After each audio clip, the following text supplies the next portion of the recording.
After taking a week off, I'm back and recording again. In this video, I'm going to begin talking about a video by Inspiring Philosophy, Michael Jones. I'll link that below. It was drawn to my attention by someone else who suggested that I might want to comment on it. And this is not meant to pick on Inspiring Philosophy at all. It's just an illustrative video of a certain potential confusion that I think that there is about the usefulness of Dr. Michael Licona's approach of invoking what he considers to be Greco-Roman literary devices and compositional devices. And so I think this is a good opportunity to address this and once more bring forward some things that I've said before. Those of you who are familiar with my work from time past will find this very familiar. This will not be anything new for you. And I'm going to break it in two. This one will be about spotlighting, and the next one will be about paraphrase. The big picture here is this. This video is about alleged contradictions between the gospel accounts of the resurrection, the video by Inspiring Philosophy. And in that relatively short video, he gives what are just standard harmonizations of a couple of these, one being how many angels were there at the tomb, and the other being why do the words of the angel differ somewhat in the different accounts. And the issue here is that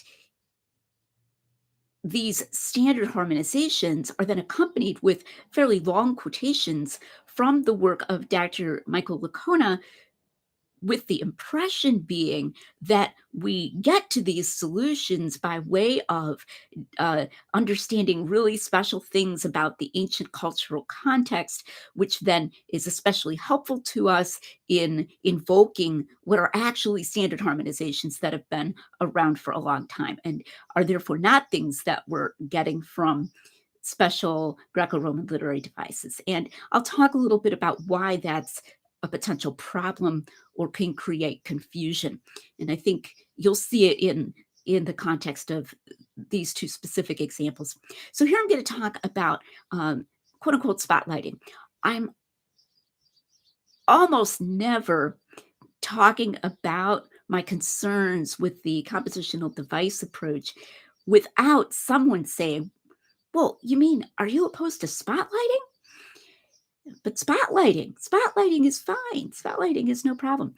And almost any time that Dr. Licona will be interviewed, especially by a conservative interviewer about his book, Why Are There Differences in the Gospels, he'll bring forward spotlighting as an example of how Greco-Roman biography sheds light upon the Gospels. Now, the term spotlighting, as he uses it, at least most of the time when he uses it, and I know as people all the time take him to mean it, is just this common sense idea that sometimes an author will talk about a situation where there was more than one person doing something, but will only talk about one of the people, maybe a person who was a spokesman or something like that. This is a longstanding principle of exegesis that to assert that there was one is not to deny that there was two. And this comes up with the angel at the tomb and in a number of other places. And that's supposedly spotlighting, that, shining your spotlight on just one.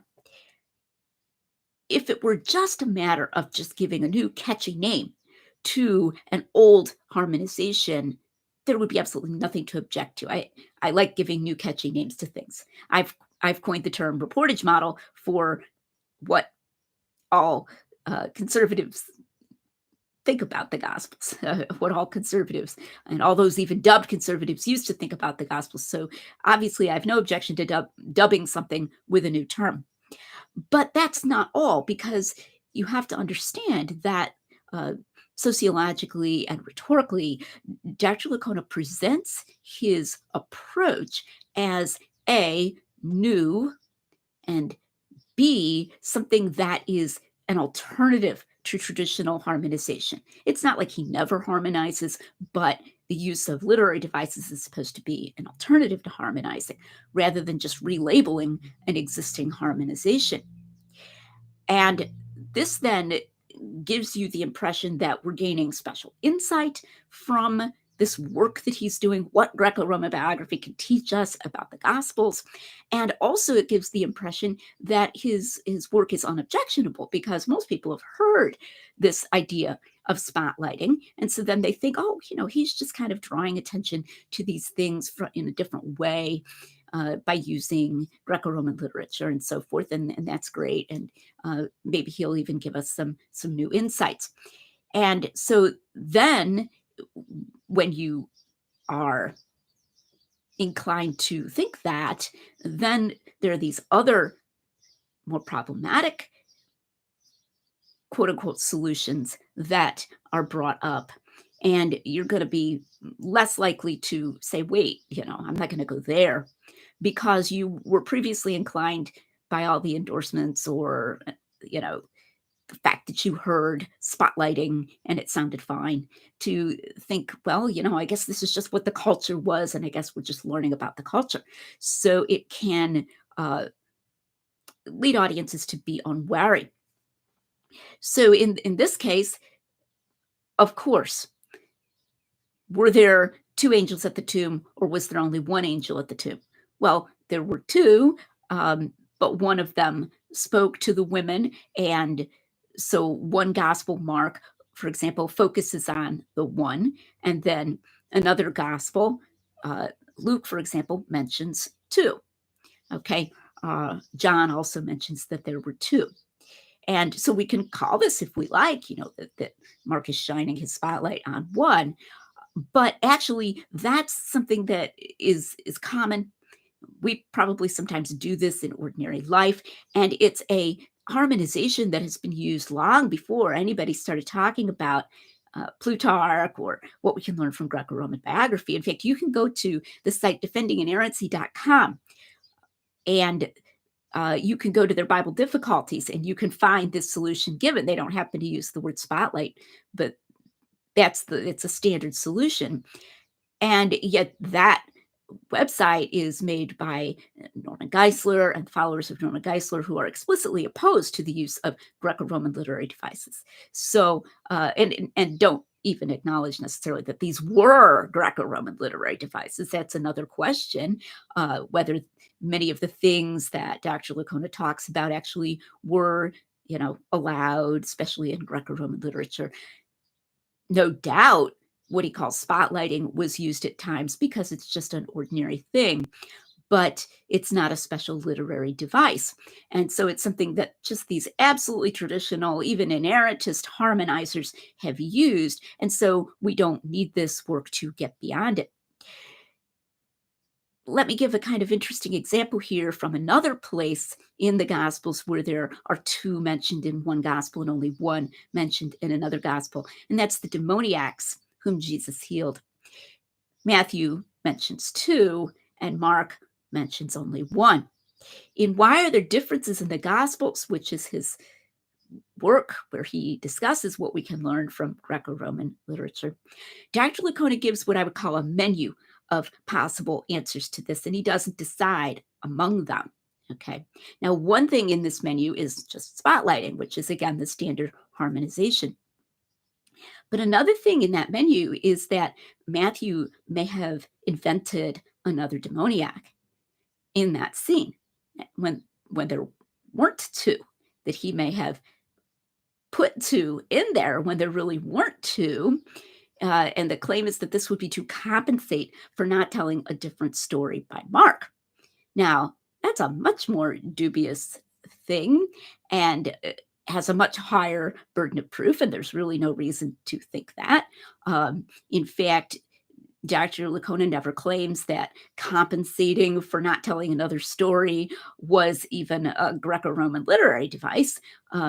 Dr. Craig Keener, when he suggests the same thing about making up an extra demoniac, tries to claim, and this is actually a very significant blunder, even regarding ancient Greco-Roman works, that this was a device of inflection.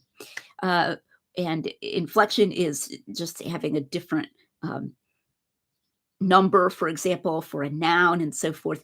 And this is just a major blunder. in the textbooks of Theon, he does have the Greek schoolboys practice writing the same proverb over and over again using different numbers. So like the orator Isocrates said such and such, and then because Greek had a dual number, the twin orators Isocrates said such and such, and then the regular plural, the orators Isocrates. And unfortunately, Dr. Keener has gotten the idea, and he actually references Dr. Licona's work here, that type of exercise was teaching the schoolboys that if they grew up to be historians, they could make up extra people in scenes, and it's just a grammatical exercise. Of course, it's not conveying that if you become a historian someday when you grow up, because these are schoolboys, you could tell people that there were twins orators and their names were Isocrates. They were both named Isocrates. No, it's just practicing in a mechanical way, inflecting that verb and that noun. Because Greek is what's called an inflected language. So this is just a terrible blunder to take a grammatical exercise and turn it into some kind of historical license. But I bring that up about maybe making up an extra demoniac to compensate, to show that gets then put alongside of spotlighting. And if you're going into this thinking, okay, this scholar is going to tell us what we can learn from ancient Greco-Roman literary devices, you could warily think, oh, well, I guess maybe these all are plausible solutions concerning the demoniac, because after all, he's the scholar who's, researched ancient culture and so forth. Another unfortunate effect of this misimpression that we're getting this from special scholarship is that it can tend to strawman someone who opposes this approach, like me, for example. So last summer, when Dr. Licona did a series of response videos, he brought up spotlighting again, and he never acknowledged, he never said, now, Lydia has no objection to spotlighting if it just means this garden variety thing, and so forth. No, it was brought up as, this is my approach, to which Lydia objects. And at least that was, the impression that the viewer could come away with, that somehow I'm an extremist, that I would have an objection to spotlighting. Something similar happened with paraphrase, which I'll discuss in the next video. Like, what's the matter with you, Lydia, that you're objecting to this? And this will come up. I will encounter this. I was recently being interviewed on Cameron Bertuzzi's show, and one of the viewers put a question in the live chat. Now, I'm not upset with this viewer, and we didn't get a chance to reply. You can't find the question anymore there because the live chat replay is not available. And so I don't remember the viewer's name. But he said, so, she objects to Dr. Licona's work or something like that. Well, you mean like spotlighting? So what's the impression?